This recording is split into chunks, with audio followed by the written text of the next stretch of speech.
Olá, minha querida, como você está hoje? Nós vamos ler juntas o dia 141 de 365. Vamos iniciar em 1 Samuel, capítulo 29, seguindo até o capítulo 31, versículo 13. E a palavra do Senhor nos diz assim: Os filisteus reuniram todos os seus exércitos em Afeca, enquanto os israelitas acamparam junto à fonte que está em Jezreel. Os governantes dos filisteus se foram para lá com centenas e com milhares. Davi e os seus homens iam com Aquis na retaguarda. Então os chefes dos filisteus perguntaram: O que estes hebreus estão fazendo aqui? Aquis respondeu: Não é este Davi, o servo de Saul, rei de Israel, que está comigo há muitos dias ou anos? E desde que desertou e passou para o meu lado até o dia de hoje, não encontrei nada de errado nele. Porém, os comandantes dos filisteus se indignaram contra Aquis e lhe disseram: Mande este homem embora, para que volte ao lugar que você lhe designou. Ele não deve entrar conosco na batalha, para que não se torne nosso adversário no combate, pois de que outro modo se reconciliaria com o seu senhor? Não seria por acaso com as cabeças desses homens? Não é este aquele Davi de quem cantavam nas danças dizendo: Saul matou os seus milhares, porém Davi os seus 10 milhares? Então Aquis chamou Davi e lhe disse: Tão certo como vive o Senhor, você é um homem correto, e me parece bem que você tome parte comigo nesta campanha, porque não encontrei nenhum mal em você desde o dia em que você veio para junto de mim até o dia de hoje. Mas os governantes não se agradaram de você. Portanto, agora volte e vá em paz, para que você não desagrade aos governantes dos filisteus. Então Davi disse a Aquis: Mas o que foi que eu fiz?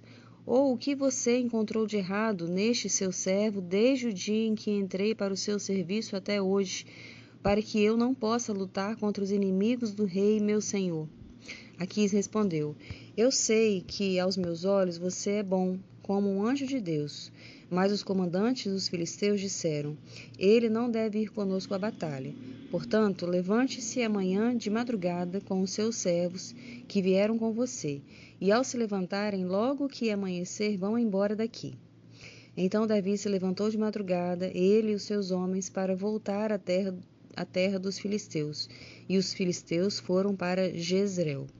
Aconteceu que, ao terceiro dia, quando Davi e os seus homens chegaram a Ziglag, os amalequitas já tinham invadido o sul e a cidade de Ziglag.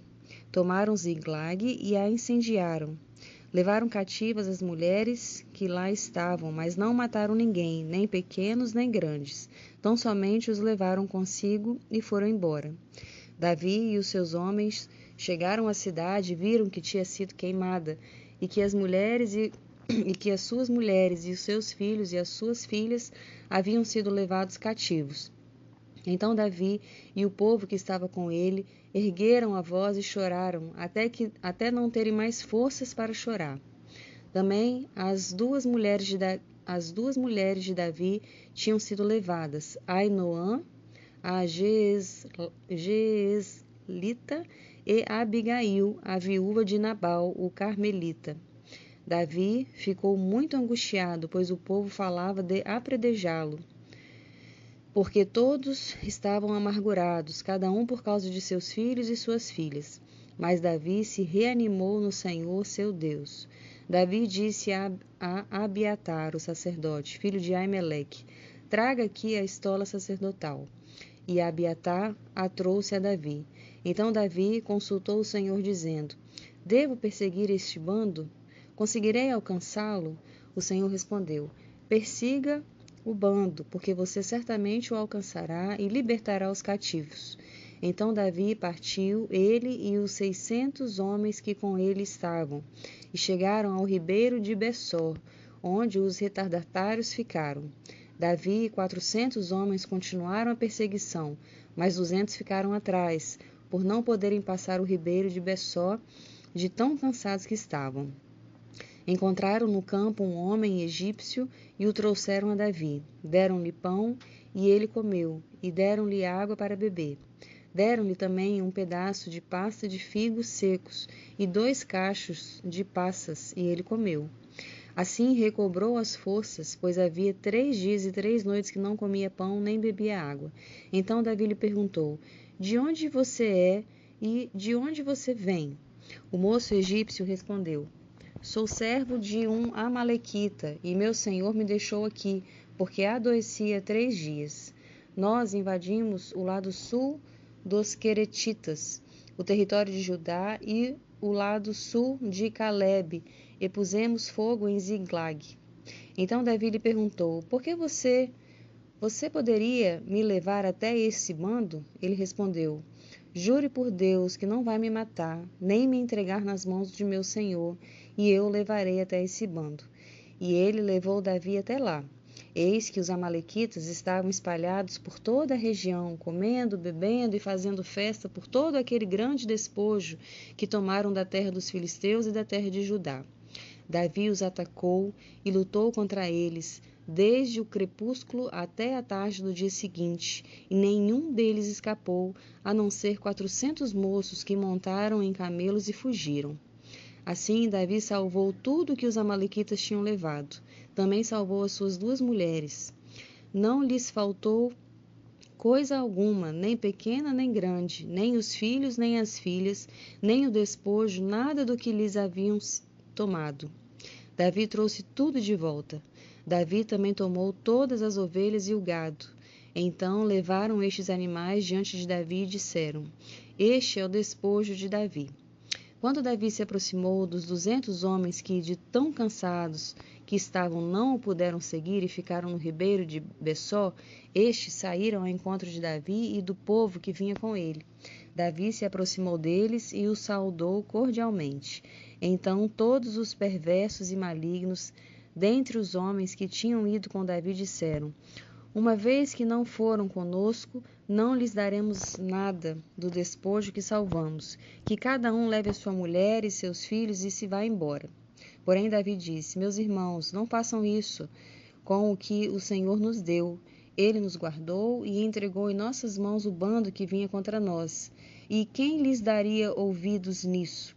Porque a mesma parte que cabe aos que foram à batalha será também a parte dos que ficaram com a bagagem. Receberão partes iguais. E assim, desde aquele dia em diante, isso foi estabelecido por estatuto e direito em Israel até o dia de hoje. Quando Davi chegou a Ziglag, enviou parte do despojo aos anciãos de Judá, seus amigos, dizendo: Este é um presente para vocês, tirado do despojo dos inimigos do Senhor.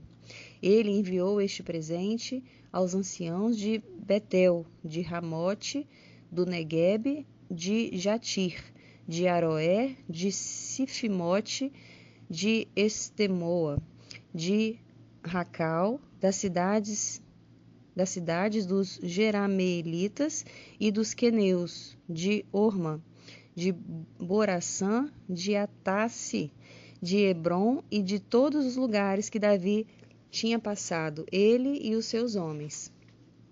Os filisteus lutaram contra Israel, e os homens de Israel, fugindo da presença dos filisteus, caíram mortos no monte Gilboa.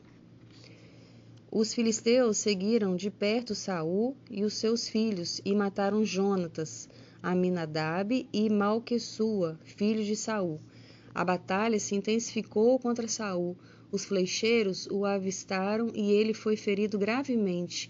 Então Saul disse ao seu escudeiro: Arranque a sua espada e atravesse-me com ela, para que não venham estes incircuncisos, me atravessem com a espada e zombem de mim. Mas o seu escudeiro não quis fazer isso, porque estava com muito medo. Então Saul pegou a sua própria espada e se lançou sobre ela. Quando o escudeiro viu que Saul estava morto, também se lançou sobre a sua espada e morreu com ele. E assim morreram juntamente naquele dia Saul, os seus 3 filhos, o seu escudeiro e todos os seus soldados. Quando os homens de Israel que estavam no outro lado do vale e no outro lado do Jordão viram que o exército de Israel fugiu e que Saul e seus filhos estavam mortos, abandonaram as cidades e fugiram. E vieram os filisteus e habitaram nelas. E aconteceu que, no dia seguinte, Quando os filisteus foram tirar os despojos dos mortos, encontraram Saul e seus 3 filhos caídos no monte Gilboa. Cortaram a cabeça de Saul e o despojaram das suas armas. Enviaram mensageiros pela terra dos filisteus ao redor para levar as boas novas ao templo dos seus ídolos e ao povo. Puseram as armas de Saul no templo de Astarote e o seu corpo afixaram na muralha de Bet-Sean. Quando os moradores de Jabes de Gileade ouviram que os filisteus haviam feito com Saul, todos os homens valentes se levantaram, caminharam toda a noite, tiraram o corpo de Saul e os corpos de seus filhos da muralha de Bet-Sean e o levaram a Jabes, onde os queimaram. Depois pegaram os ossos deles e os sepultaram debaixo de um arvoredo em Jabes e jejuaram 7 dias. Continuamos agora em João, capítulo 11, a partir do versículo 55, seguindo até o capítulo 12, versículo 19. E diz assim: Estava próxima a Páscoa dos judeus, e muitos daquela região foram a Jerusalém antes da Páscoa para se purificar. Lá procuravam Jesus e, estando eles no templo, diziam uns aos outros: O que vocês acham? Ele não virá à festa? Ora, os principais sacerdotes e os fariseus haviam ordenado que, se alguém soubesse onde ele estava, o denunciasse para que pudessem prendê-lo.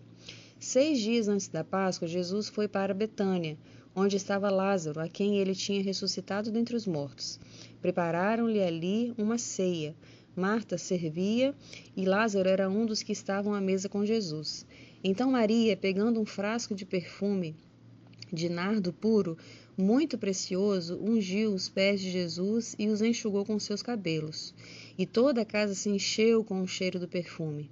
Mas Judas Iscariotes, um dos seus discípulos, aquele que estava para trair Jesus, disse: Por que este perfume não foi vendido por 300 denários e o valor não foi dado aos pobres?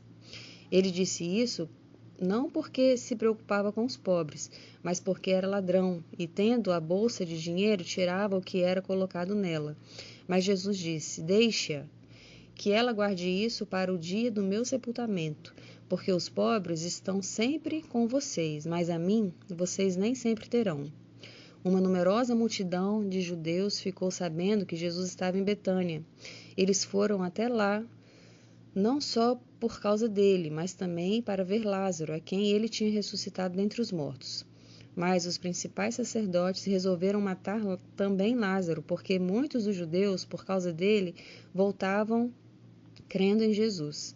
No dia seguinte, a numerosa multidão que tinha vindo à festa, tendo ouvido que Jesus estava a caminho de Jerusalém, pegou ramos de palmeiras e saiu ao encontro dele, clamando: Hosana, bendito que vem em nome do Senhor e que é rei de Israel.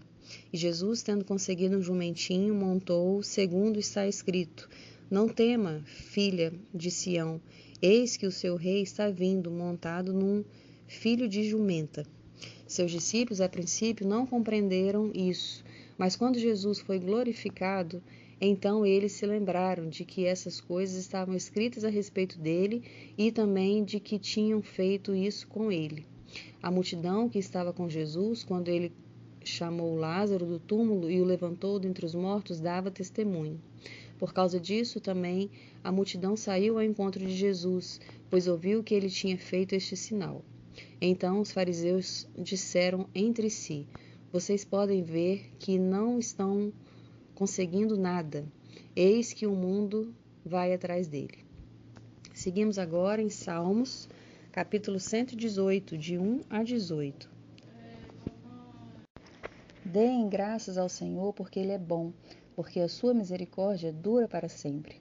Diga, pois, Israel, sim, a sua misericórdia dura para sempre. Diga, pois, à casa de Arão, sim, a sua misericórdia dura para sempre.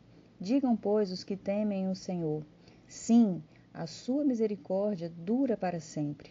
Na angústia invoquei o Senhor, e o Senhor me ouviu e me pôs a salvo. O Senhor está comigo, não temerei. O que é que alguém pode me fazer?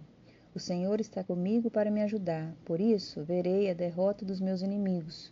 Melhor é buscar refúgio no Senhor do que confiar nos seres humanos. Melhor é buscar refúgio no Senhor do que confiar em príncipes. Todas as nações me cercaram, mas em nome do Senhor as destruí. Elas me cercaram, sim, me cercaram de todos os lados, mas em nome do Senhor as destruí. Como abelhas me cercaram, porém como fogo em espinhos foram queimados. Em nome do Senhor as destruí. Empurraram-me violentamente para me fazer cair, porém o Senhor me ajudou. O Senhor é a minha força e o meu cântico, porque Ele me salvou. Nas tendas dos justos há voz de júbilo e de salvação. A mão do Senhor faz proezas. A mão do Senhor se eleva, a mão do Senhor faz proezas. Não morrerei, pelo contrário, viverei e contarei as obras do Senhor. O Senhor me castigou severamente, mas não me entregou à morte. Seguimos agora em Provérbios, capítulo 15, versículos 24, 25 e 26. Para o sábio, o caminho da vida leva para cima, para desviar do inferno embaixo. O Senhor derruba a casa dos orgulhosos, mas preserva a herança da viúva. O Senhor detesta os planos dos maus, mas as palavras bondosas lhes são aprazíveis. Amém, minha querida, que o Senhor te abençoe nesse dia. Eu sou a Cláudia e agradeço muito a sua companhia. Te espero na próxima semana. Um abraço.